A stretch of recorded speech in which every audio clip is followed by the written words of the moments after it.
Yeah, me too. We are live. Okay, wonderful. Welcome, ladies. Welcome. We're so glad you're here. We are live, and we don't always know what the delay is. And so, if you are with us today, will you kind of let us know that you're here? We're going to be talking today. I'm going to flip back over and look at my title, make sure I get it right. And Diana, maybe you can put it in the if you have that banner I thing. could create a banner. How to stop being controlled by someone else's emotions. Hey, Cherie, thank you so much for letting us know that you're here. And we see that quite a few others are here. So if you'll just let us know you're here and maybe where you're from. And so we're going to be talking, Coach Diana, and hey, I'm Coach Elise. Wonder why our little, is it underneath this banner? What our names? Just by any chance? Oh, yeah. I wonder why they're not showing up. I don't That's understand all right. that. That's all right. So, Coach Diana, I'm Coach Elise. And so this is a great topic. And really, we focus our topics, um, we try to really kind of focus our topics for you all. So, because we know that these things are happening. And we know that this could be a very important topic for you all as you kind of step into this. Hey, good morning. Joining from North Carolina. Hello, everyone. Hey, Kelly. And I think that this is really easy to happen, that someone's emotions, especially escalated, get us frightened, get us just deregulated, and we don't know what to do with it. And all of a sudden, we're just doing whatever we can to, like, oh, I'm just going to be quiet, or just do whatever they want us to do to get that emotion to settle down. And before we know it, guess what's happening? We're being controlled by this emotion, right? And if it happens over and over again, if it's on repeat, it's very, very easy for then that to signal to someone, hey, all I have to do is kind of get loud and proud, big and bully, or super, super sulky. Maybe it's the other direction, and all of a sudden I have a lot of power. Everybody's going, hey, what's wrong with you? Are you okay? And all it took is a sulk, right? And we have, somebody else. I hope you all don't do this. All of a sudden, we have a lot of power with just an emotion. And so, Diane and I have a couple questions that we would love to kind of get you connected with this topic: how to stop being controlled by someone else's emotions. Mhm. And so, we'd love to kind of step in, and we appreciate everybody saying hello. We've got quite a few people on today, and that's wonderful. And seeing if there was any. Is Conquer about more than boundaries? Yes, it's a lot more than boundaries. So, but boundaries are really important, kind of foundational. But yeah, Conquer is absolutely more than that. I'll answer that question really quick. It's a wonderful kind of a membership support group where basically women of really like-mindedness are together and kind of sharing their own experiences with one another. We have a private Facebook group, and we we have a lot of sharing going on. Then we have 2 calls a month, and then there's just tons and tons of resources. And then the coaches kind of take you through what we call a Conquer journey, where we're going to really kind of talk about the ways in which to manage yourself well. And it'll cover a little bit of boundaries, but it is way more than boundaries. We're going to be talking about boundaries again today a little bit, because I think it's super foundational for really what we're kind of inviting to you all now is not Conquer, but to walking in core strength. And walking in core strength, and the R piece is really going to be talking about taking responsibility for yourself while being respectful to others. And how do we do that is when we really have good, healthy boundaries. And so, and how to stay in control of yourself when somebody else is trying to control you with their emotions, is that really you're going to have to be able to set good boundaries. And I think the more we talk about that, that's becoming a little easier for some of you, but we will be talking about that somewhat today. Diana, you want to kind of weigh in on I this will. this headliner? I will. I'm going to speak a little bit more to Conquer. And Conquer is so much more than just about boundaries. It's Yeah. really a support and educational group with a voluminous library of Yes. resources. I am a learner, and for me, that's a big bonus there. And it's accumulation of probably 30 to 40 years of information and teaching and learning from Leslie's journey as a counselor and coach, And then along with that, it is a humongous support group of women who are walking in a similar path of growing strong and learning and needing resources about the issues in their lives. And it's a month-to-month membership. And we'll be talking more about Conquer, I think, in the next month or two to come, right, Elise? Yes. I think we open it back up in April. Yeah. So, yeah. And just to add to what you shared this morning about being controlled by someone else's emotions, as you were sharing, it just sparked my thoughts. And one of the things I wanted to say is, like, we're talking about how not to be controlled by someone else's emotions. And I think sometimes people want to control you intentionally, but then other times they don't even know that they're not in control of their own emotions, and it seeps out into your space. Right. And before you know it, I'll use the term dysregulated, ladies, off and on today. And what I mean by dysregulated, it means that I'm not able to be calm. I'm not able to be clear minded. And because of what I'm experiencing emotionally. So, dysregulation has everything to do with your emotional state and also with your physiological state. And I think you guys have experienced, as Coach Elise was saying, when someone steps in and their emotions are very intense, you feel that on so many levels. So that's what we're speaking to today. And now, what thoughts or what questions do you have about the topic? Put them in the chat for us, and we'll be happy to touch base with all of those. Yeah. Let's, if you want to kind of engage that first question that we talked about, but Kelly, if you'll write down some of these questions for us as they come up. But one of the things that we Diana and I were kind of talking about earlier is that we would love to engage you in a way that you can begin to share with us what you're noticing, right? So, what are some of the ways that you're noticing that you get sucked into being controlled by others' emotions? I think I'm. What about you, Elaine? Controlled by my own nervousness. Well, think about it. You and I are friends, right? Yes. Outside of what we do for a living, we're Yes. friends as well.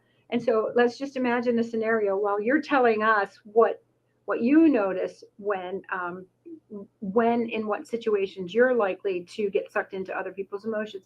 But suppose Elise has something going on in her life that's really upsetting to her, and she calls me on the phone and she's crying and she's really emotionally upset and she's in distress. Wouldn't that be a situation where I might, maybe I wouldn't use the word control, but I might be affected by what she's experiencing and her emotions? And so I guess one of the things I think about, we are going to be affected by other people's emotions, but when would it cross the line of control? Right? Right. And I would say it might cross the line of control, that I would be controlled by what my friend is going through if I can't sleep at night, or I get off the phone and, and I'm equally as upset and I'm thinking all about what's going on with her. That might be where now I'm being controlled by what she's emotionally going through, unintentionally, right? For either one of us. Right. Yeah. Yeah. But how do you get sucked in? I think it's easy, and when I think about kind of our population at large, I think that the two extremes is probably sulkiness. They get sucked into that, and or a very an angry emotion that's kind of loud and scary, right? And I think about them in a home or them in the car with somebody who's mad and they're raging. Like everybody's being controlled because they're all like silent as they can be. And not only are they stuck in a car, stuck in a home, they don't know what to do. I think they're in this kind of somewhat frozen state.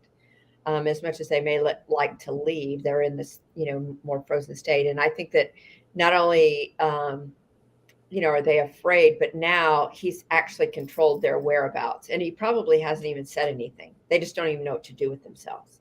And so being controlled by that person's emotion, I think oftentimes it's intentional, but it may not be intentional. The other thing about intention, just really quick, is intention doesn't always absolve harm. Like, I didn't mean to be controlling. I just was really mad. Intention can sound like, well, there's a little bit of relief in that, but it doesn't absolve what's actually really going on, is that you were controlling me. So um, let's take a look at some of the questions that are already coming up, because I want us to be aware of that there are really some more, not benign is the word, but I'm going to use that word because I can't come up with a better one for right now, but some more benign situations where we realize that we're being controlled by some emotions. And then there's certainly some more abusive ways that we're being controlled by someone's emotions, that their escalation is actually controlling us and has power over us, right? And so I want to, kind of speak into that a little bit more today with kind of what's going on. So Kim writes down, I get sucked in when I'm around misbehaving, disrespectful middle school age kids. Help. That's pretty funny.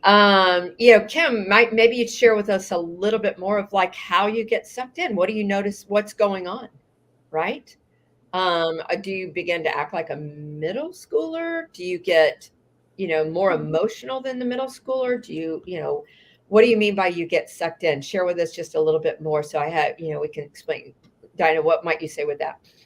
Well, the first thing I wonder is I need some more information about what are you thinking when that's happening. Mm-hmm.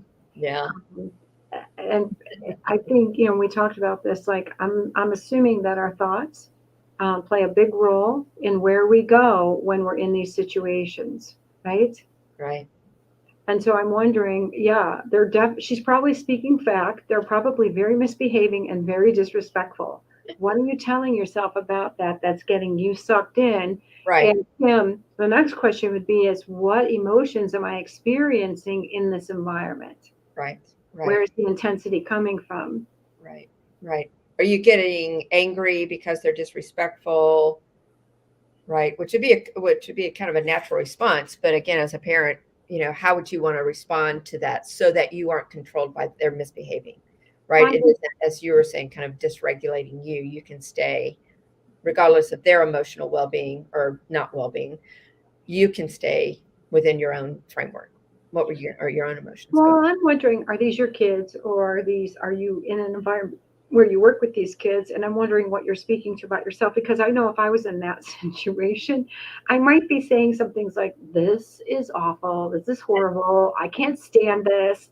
And even as I say that to myself, I feel my nervous system and my muscles just kind of tightening up. And that's one way I would say we get sucked in is by escalating the intensity with how we're thinking about the situation, what we're telling ourselves, and then our body follows. Right. Right. Not that it might not be true, but it might not be helpful, is what I'm saying.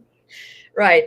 So Kim did answer. She says, I get angry. I want to stop their behavior. Mm, Right. yeah.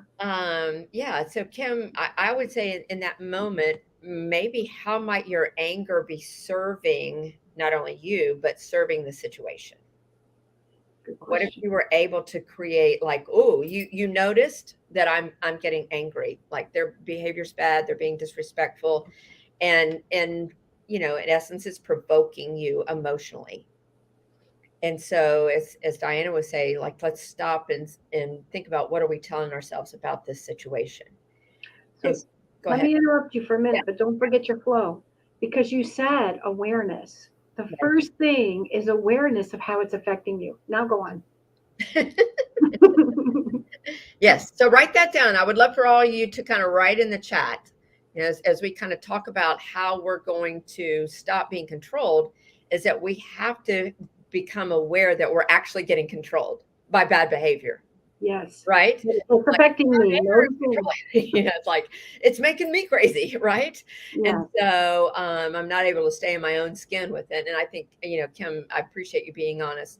Um, um, Kim says no, it's not my kids, but Okay. who's ever kids, these other beings in front of you Yeah. that just happen to be kids are getting you, are starting to control you with their misbehavior. So that first step, of how to stop is this awareness piece of like, oh, I'm aware that I'm angry. I'm aware that their behavior is provoking something in me. And Diana really kind of said, what am I telling myself? Not only am I aware of it, but what am I telling myself about the situation? Unless you think that there's a step in between those two, this awareness of maybe how I'm feeling, this awareness of, what am I telling myself, kind of the thoughts that I'm telling myself about this situation. They're being so disrespectful. They're misbehaving. I can't stand this. I want to stop this. So a whole lot of thoughts are going through your head, right? Or her head, through Kim's head. And so listening to those thoughts. And if, I think Diana, I think both of us have been in situations as mothers that we could relate to Kim. That's a pretty easy, relatable situation. And so, and it's very easy then to get engaged with that and controlled by that misbehavior, by that moment. If I want to be the parent, to be the not controlled by it, I have to stop and notice what's going on, right? Have to create this pause. Yeah. And notice what's going on. Hey, it's them. It's actually not me, but they are misbehaving. Who do I want to be in this moment? How do I want to show up? Because otherwise, I'm going to show up as controlled by their bad behavior. So, can you make a decision? What you thinking? Me? I'm thinking, you know me, I like the word curious. Like in that moment, I'm gonna notice, wow, how am I affected by this? I'm really angry. I'm gonna notice what's happening in my body. I'm always checking my body. We're gonna do a full body count here. We're gonna start from your head to your toe. And then like I'm being triggered. What's being triggered? The situation, what are my emotions that are showing up, and where are they showing up in my body? Because this is all information that it's going to be a repetitive pattern. So I'm going to address those emotions in the minute, in the moment. If I'm reacting, I don't know about, but just talking about this, Elise, what do you notice in your body? If you imagine that you're in with a bunch of middle school kids and they're being disrespectful, what are you going to do physically? That's a great question. I noticed that I'm angry. What would my body notice? I grit my teeth. I was going to say tense. Yeah, I know my body's getting very tense, gritting my teeth. Y'all answer with us. Yeah. And so in that moment, as you're noticing what you're physiologically reacting to, you're going to take a pause. And this is where we're going to do just some physical stuff. You're going to take a deep breath. And you're going to take a deep breath. You're going to hold it for 4. And then you're going to release it as if you're releasing it through a straw, very slowly. Because what that's going to do is reset your vagus nerve and set your body like to relax just a few notches. We're not looking to go from a 10 to a 2. We're maybe going from a 10 to an 8, right? Yes. And so then Elise said something which is critical. The question is then observing the boundary of this is them, it is not me. And then you asked the question, Elise, who do I want to be in this moment? Which is really part of the reason we're here today is to talk to you about our core program. Right. And in our core program, we talk about yourself that you want to be and live out your values. Now, I can imagine, sometimes in my mind, I imagine what I'd really like to do. I remember, this is horrible. Could I even admit this? I remember one time my kid was sassing me and I looked at her and I think not in the moment, but later I said to her, sometimes when that happens, I imagine myself just taking your head and banging it on the window. But so that would be what I might feel like doing, right. But that's not who I'm going to be and not how I'm going to react in the moment. And I imagine we all have some of those reactions, like how can I get them to stop, right? Right. Right. Right. I think it would, and we're getting some others to kind of weigh in here a little bit, that they feel overwhelmed in that moment, right? Yeah. Chest hurts, heart's racing. Sure. Awareness of getting controlled. Yeah. Is the number one thing to stop. Okay. What you see? Someone's saying, Meg is saying, I found it helpful to pause and ask God for help understanding the anger and its root cause. I mean, sometimes it's just a difficult situation and we don't want to get sucked in and react. Right. Well, I think that's it. Now we're talking about reactivity versus responding. Mm. And somebody asked a little bit, well, kind of, are we always going to be talking about boundaries? We're not. Mm. But one of the things we are going to talk about, and really in quite depth and core strength, is this reactivity versus responding. right? And so I often kind of say, I mean, we don't want to, you know, make reactivity all negative. Reactivity can be a very good thing. Emotional reactivity in this moment can be really end up poorly for us with a bad outcome. But if I'm fixing to step off, or one of my children are fixing to step off, a curb into something, I want to be able to react immediately. Mhm. So reactivity isn't always bad. Oftentimes, so we want to say, hey, I want to be able to be reactive, but in these situations, because we're higher functioning beings, we can actually say these are the places where I want to learn to respond. Yeah. Right. So how do I want to respond in this moment? Now, I know how I feel like I want to respond. And this is one of the things we're going to be learning in core strength as well. It's kind of like then, Kim, are my feelings going to drive the moment? Is my emotion going to get the better of me Mhm. and actually take over, control me to actually, dictate the outcome? And I would love to think that I could, with practice and understanding, then be able to step into that moment and be in control of me, right? And so I'm so glad we kind of started off with this with these kids, right? Right. I really am, because this is a place where on some level you maybe have a little higher ground because you are the parent, right? And so this is a place where you have maybe a little more authority, but we don't want to use power and control, in a way that is inappropriate. We want to use it in a sense our responsibility as a parent to manage this moment. And so one of the things that I like to step into these moments, I can do it. I don't always do it because I'm a human being, is to show up calm. And again, so one of the things that we kind of go over in Walking Core Strength is we talk about, kind of our big circle person, kind of this who God created us to be this moment.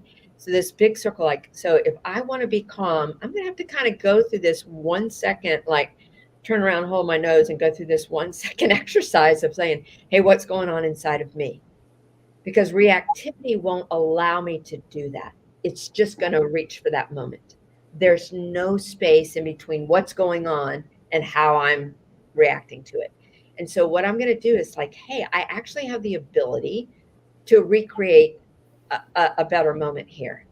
So, I've got to be aware that my chest is hurting, that I'm tensed up, that my jaw is clenched, that, I can feel all the energy in my body, as Diana said, that high awareness and kind of what's going on.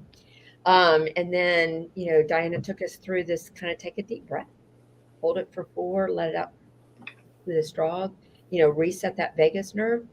And then it's maybe possible as blood flows back to the brain to be able to think, right? And I have less energy in my extremities now that I can say, okay, actually, as a mature adult in this situation, how do I want to show up? Calm's one of my words. You want to comment before I go to the next thing with any of these, what you're seeing in the feed? Sure. Yeah. Meg is saying, she's saying, what does moving from a place of love look like instead of reacting from a place of anger? And I think moving from a place of love was even mentioned in the chat. I think it was Sherry that said a place of love would be moving into understanding. Like, I wonder what's going on with them. You're never wrong when you get curious about behavior. Yes. And you could lead by asking some questions. What's going on? You could talk about what you're experiencing with the child. I'm feeling a bit disrespected right now. But you're never wrong when you move toward understanding and you get curious. Yeah. I got to get calm first, though. Personally, me. Well, Yeah. yeah, Yeah. take a Like minute, I can because move to understanding until I can get myself calmed down. So I love the, just to take a deep breath moment, yeah, right? you won't be thinking clearly to ask those questions if you're in an intense feeling state. You'll be more reactive. Right. Right. You're going to work when you're constantly in a situation when someone's not managing their own emotions or their own behavior. You're going to have to work harder. Mm-hmm. It's just a fact. So Mhm. sometimes you don't want to work and live in those environments. You're always on, right? Yeah, for sure. You want to May play. I ask the question, Diana, what does it look like to move from a place of love?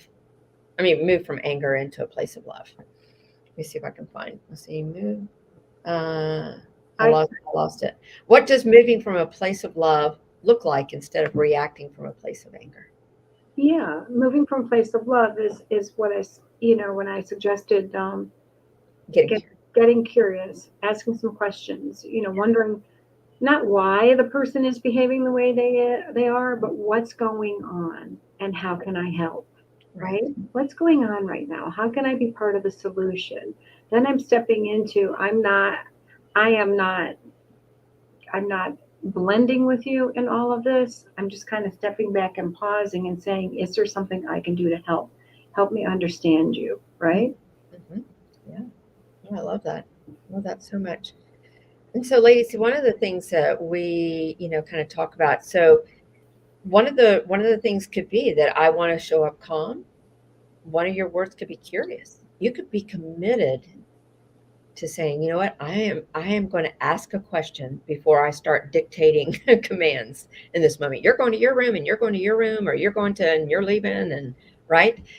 And so really, Diana's inviting us like how not to be controlled in that moment. Because if I go to dictating commands, I'm just trying to settle myself down, trying to stop the, misbehaving, trying to settle myself down. Because I just want the behaviors, as Kim said earlier, to stop, right?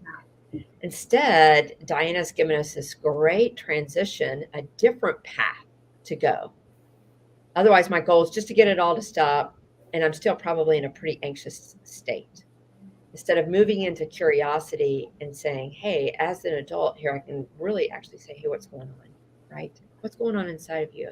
Kind of sensing this. It feels disrespectful, right? And just being curious with them. Is there a way that I can help, right? And so, kind of, I love all that, Diana. And so, my hope is that's giving you guys some really good, starting points to saying, oh, I'm aware that I'm being controlled even by middle schoolers, right? Not just by, someone who's 6 feet, tall that's bigger and stronger than me.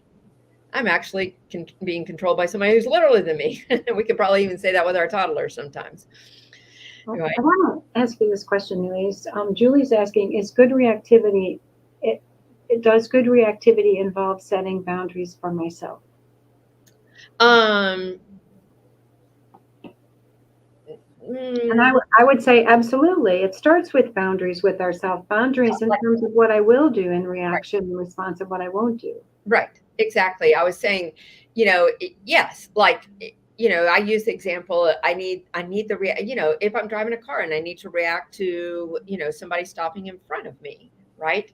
Um, I don't know that I see that big and wide as far as boundaries, but I've actually said long before that, in a boundary setting way, that I want to be a good driver, right?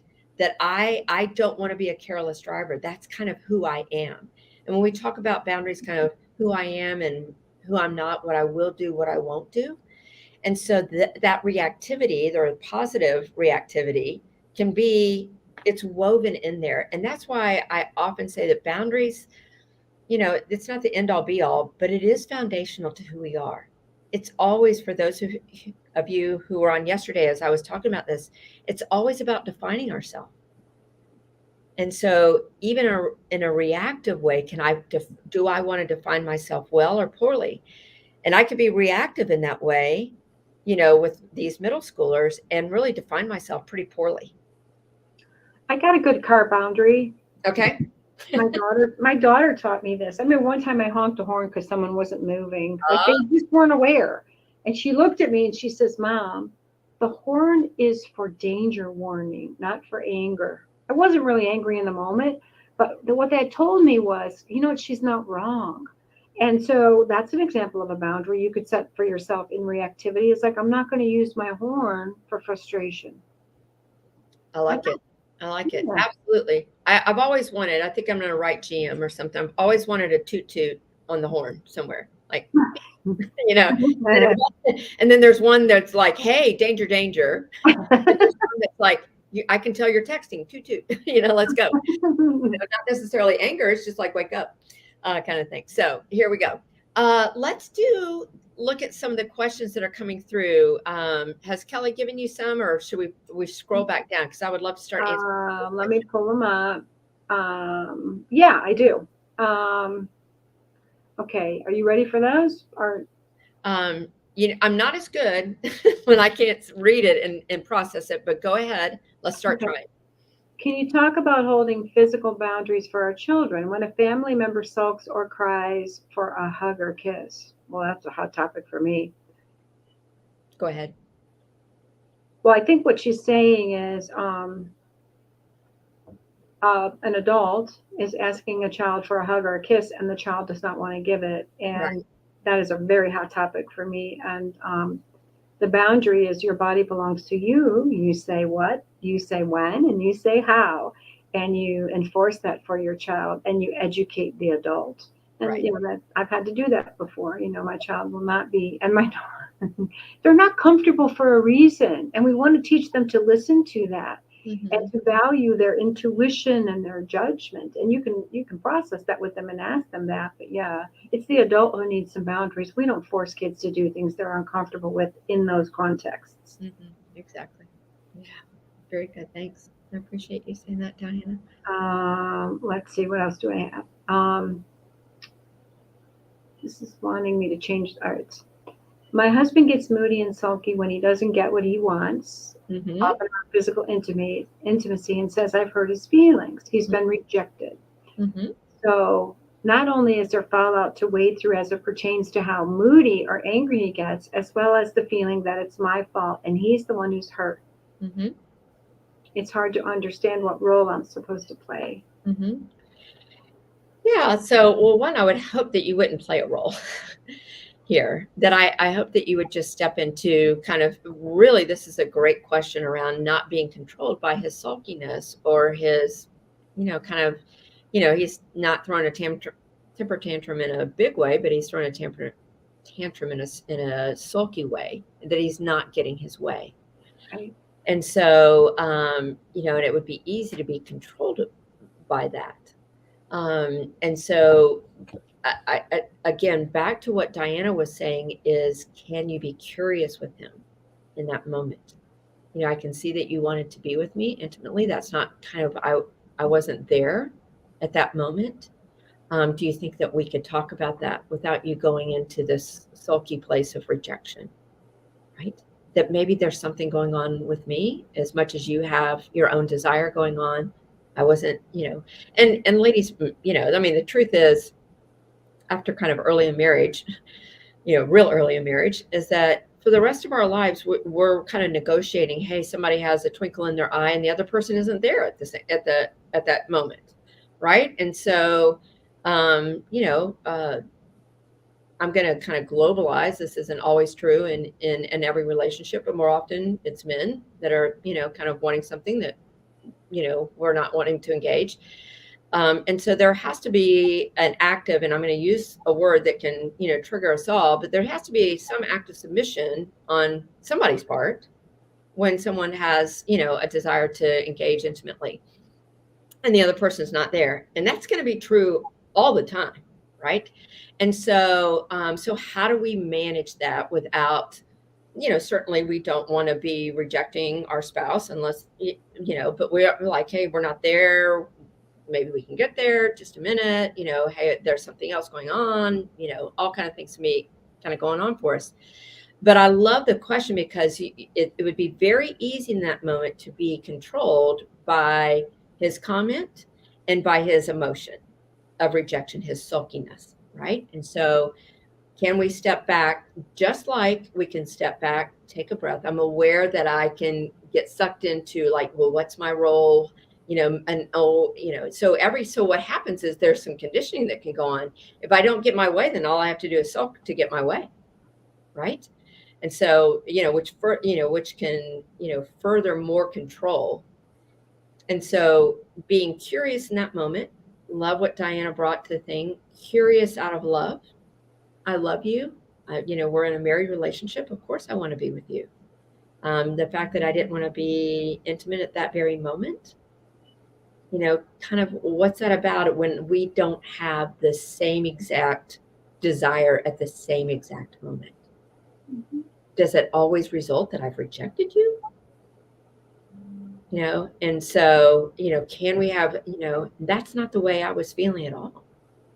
And I appreciate you expressing that feeling with me. But what does it look like when either one of us have a desire and the other one's not available at that moment? And I think it warrants a hard conversation, but coming from a calm place, coming from, right, that I've noticed that, I'm getting sucked in here. I don't want to do that. But can I come from a place of love? Right. Let's read another question. Thank you. I appreciate that question. Do you think it's possible to focus so much on stopping our behaviors in regards to reacting less to our husbands or whoever, then we can actually make it worse, because then we obsess over that and watch way too many videos about the subject? And this could be true for a lot of things. We focus on it and we should just lighten up. So the question is it possible to focus too much on stopping our behaviors in regards to reacting less to them, that we could make it worse? I'm not sure. Yeah, I think that when we become, when we begin to master it, my hope is it's not just the focus, but you're practicing it. And when we begin to practice it and we begin to integrate it into who we are, it becomes a part of our belief system, and we practice it and we understand it. And, it may not be working for the other side, but it's working for us. I think naturally we're going to drop some of the focus. My hope is that the focus on it is that it sounds attractive and it's something that you would like to integrate into your life, of being able to be calm, to be present in the moment without being so reactive, right? That you actually, in your own maturity, in your own right, and who you want to be and how you want to steward your emotions, you engage in that until you can do it, with mastery. Again, not perfection. It's not going to happen every time. It's not even possible. But more often than that, it has become how you have learned to respond rather than be reactive. I don't know if that really answered the question, but Well, I think the question is about how we focus on stopping our behaviors. And I think I would word that. I think what you want to say to yourself is, how do I not react? I mean, we're not talking about stopping your behaviors. Right. We're really talking about, how can I be more in control of my emotions and who I want to be when someone else in the room isn't, or they're presenting with some difficult emotions or challenges, really. Right. So we don't want to take that on as if it belongs to us. It doesn't. Right. Well, what belongs to us is, is controlling ourselves. And there's some place where you have to focus on that. I have to pay attention. We have to be aware. Mm-hmm. Otherwise, our natural reactivity will take over in that moment. It just will. What we're trying to train ourselves is to say that we can do differently. And it's just a training process. Yeah. I get passionate. Sometimes I just blurt. I don't want to do that. You know what I mean? Like, if I feel something, I'm just like, okay, I just say it raw. We don't want to do that, because we want to think about the effect it has, not just on us, but on others. Right? Yeah, exactly. You ready for another one? Yeah. Okay. I'm bad for reacting by getting emotional, as I cannot get understanding. All right. So I get emotional when I can't get understanding. I need help to stay calm when I'm not allowed to speak on topics or told I'm just blaming my partner, instead of him seeing or acknowledging that I'm trying to give scenarios to have better understanding. Right. As I try to have this person see their, I don't know, this word is repetitive behavior, which sets us on a very destructive cycle that makes me feel there is a hamster wheel. Yeah. Yeah, I think that that's hard. I think that understanding and being understood is, just something that we all want and desire. And when we feel understood, there's just kind of a natural connection when someone says, I get it. Oh, I understand now why that was happening. But oftentimes in destructive relationships, that's not going to happen. Go ahead. Well, You you said the key word. I mean, if this is a pattern that I'm not heard, and when I'm heard, the other person's not acknowledging me and they're blaming me, that's a destructive Right. behavior and a relationship pattern. And you're mentioning that it's a cycle. And so I guess the goal would be is in this situation, I'm thinking, Elise, the goal is unfortunately stepping into acceptance Yes. of like this person's not going to hear me, Right. so that I can not keep stepping into trying to get it to be different and Right. then getting all emotionally dysregulated. Right. And that's not without its own challenges, because Right. there's loss of, loss of some strong characteristics that you would desire in a relationship. Sure. Sure. I think one of the things that it can go kind of the next layer down a little bit. If you don't want to understand or try to understand, my point of view, or understand, how I'm trying to explain it, then do I matter? Right. Yeah. And so I think we can feel that and sense that pretty quickly. And so I think we need to ask ourselves that question, do I even matter? And you may ask it out loud, but I've certainly watched if I've learned a lot from you, Diana, is like really observing the behavior. Like when he doesn't want to understand, at least that doesn't matter in that moment. I don't know if that's global or big, but in that moment, it doesn't matter to him. If it's What a would it pattern, mean to her? if I keep trying to open a door, I'm banging on a door that's not opening, I just stop trying. I'm not going to speak around those things or to that person any longer. It's just entering into misery. That's a part of accepting, like, wow, this person can't really hear me. Right. I'm just not going to share these things anymore, and, that's not without its own issues, because some of these things might be relatively important, significant, all of those things, right? For sure, exactly. And I think the next question that the person who asked that needs to ask, if the person on the other side of me doesn't want to go there, continually doesn't want to go there, there's a pattern there, not really wanting to engage in you being understood at all. What will that mean for you?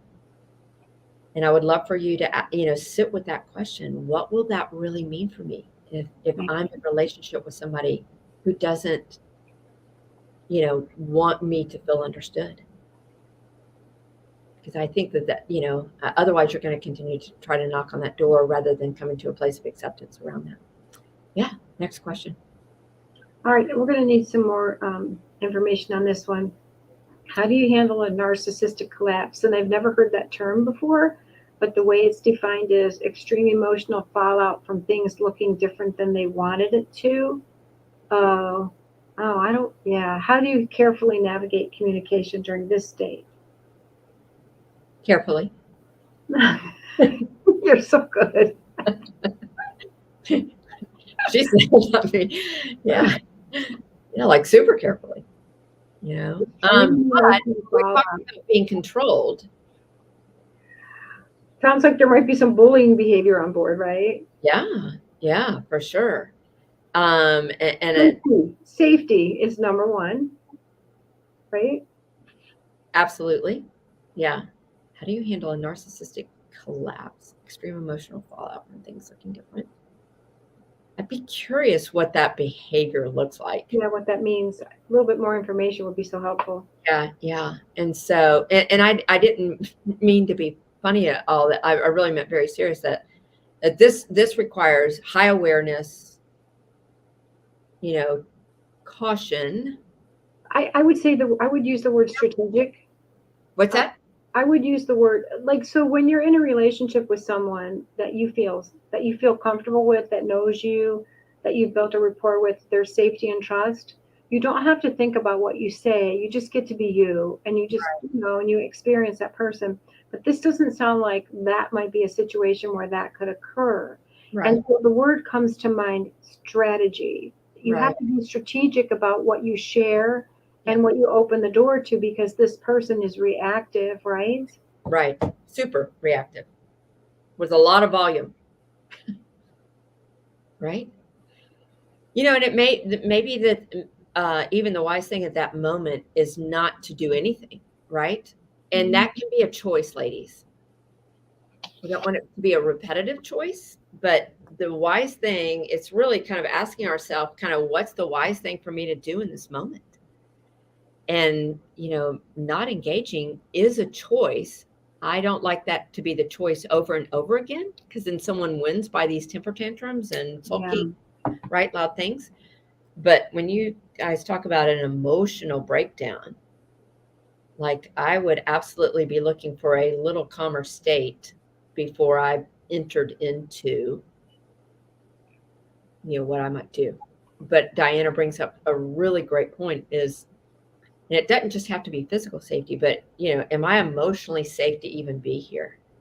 Do I need to exit to another room, take a drive in the car, maybe stay away a night, just depending on the severity of it. Oh, she's saying it looks like a mental breakdown. Yeah. Yeah, I'm not going to I'm going to set some boundaries around what I'm willing to do and not willing to do in that situation. I might even exit. Yeah. Yeah. That's what I'm kind of saying. It's like, Mm-hmm. there's just some places that are, as Diana brings it up, that it's not really safe to engage. Yeah. Right. Let's look at our own safety first. The other thing I think can be a pattern also, like, is this individual only do this with you, or does this individual do this across the board? Because it can tell you whether or not they're capable and just choosing not to. Right. Yeah. Elise, we were going to ask one question to our audience, and I'm going to put that out there, and then if you want to take some more questions, we can. Okay. The question we wanted to ask you guys was that imagine you did gain a victory over your emotions when someone else's emotions were so strong, what would you be doing? What would that look like? What would you be doing differently? What would you be noticing? Yeah. Ask it one more time. We'll let Kelly write it in the chat as well. Kelly, if you will. Imagine you gained a victory in not being controlled by someone else's emotions. What would you be doing? We want your collective wisdom. Right.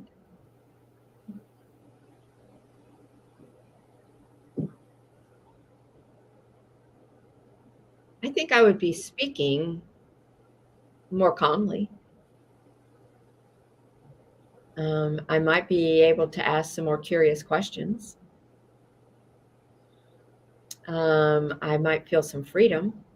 We're getting some good answers here, but I do want to mention one thing, so I'm going to back up just a little bit. Kelly put something really important in the feed for that last question. Yes. And Kelly is saying that, oops, just lost it. When there's no physical, emotional, or psychological safety, ladies, we want to mention to you that a de-escalation strategy is very important. All right, so back to what are you imagining is different? Yeah. What are we noticing? I'd be untouchable. I'd be standing in strength and peace. Yeah.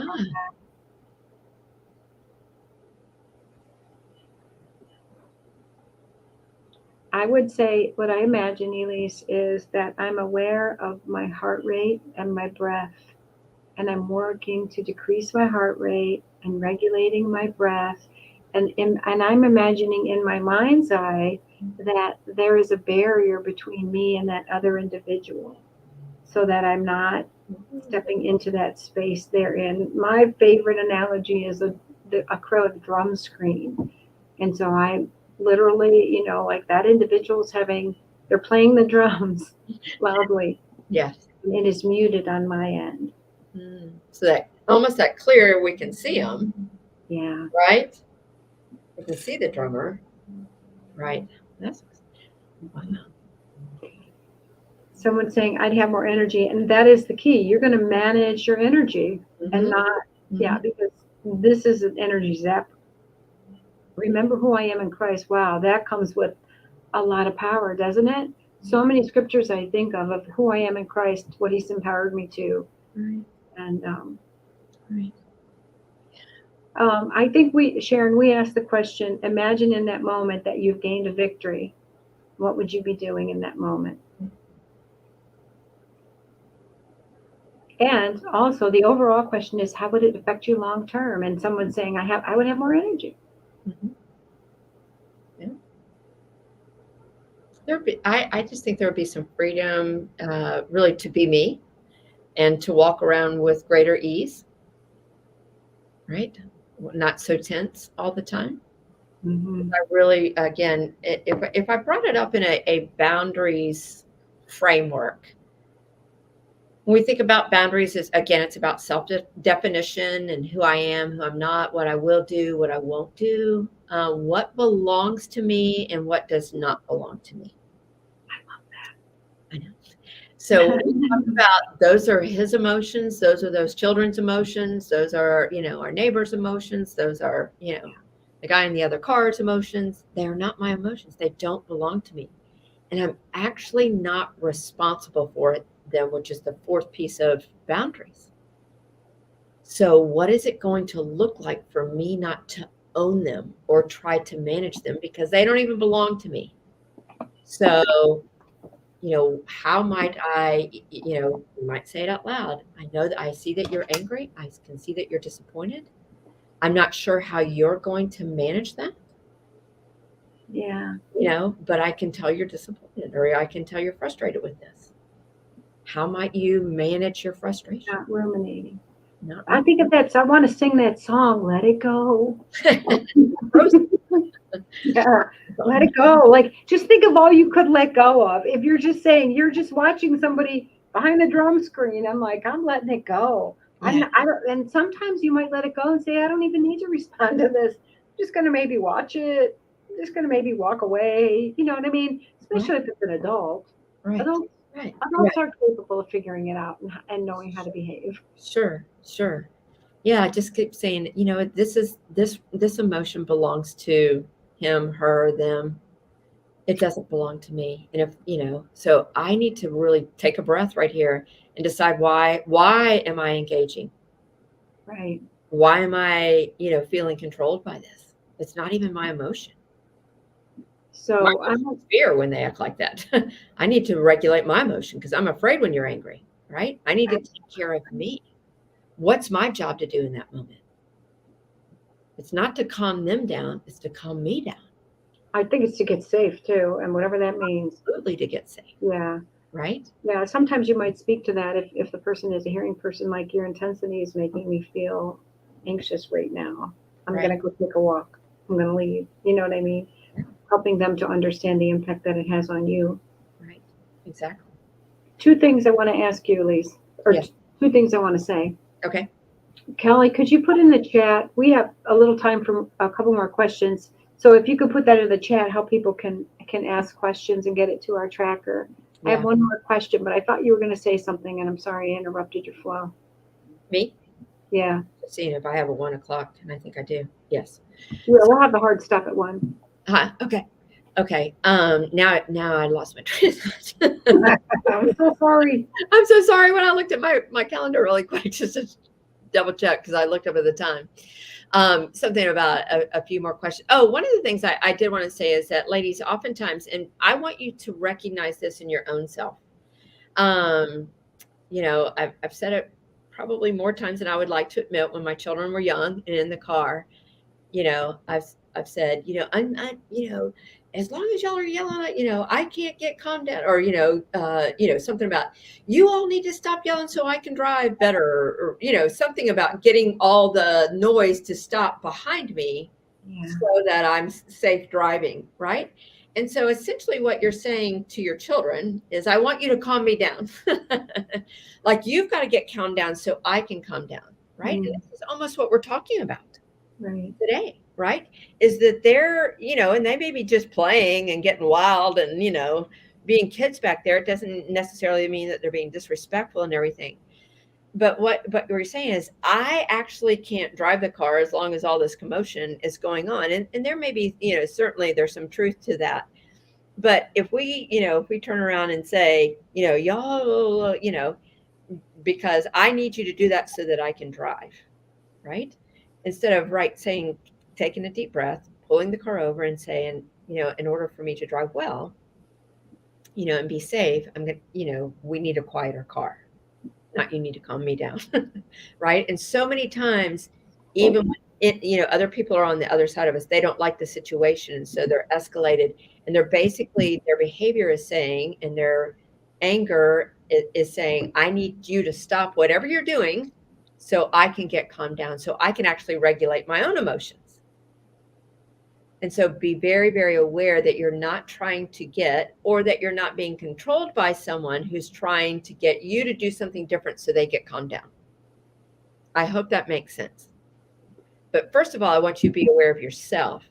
Are you trying to control a situation so that you yourself can get calmed down? I know that when I had young adult children, I'm going to give them the credit that they were 21 and older.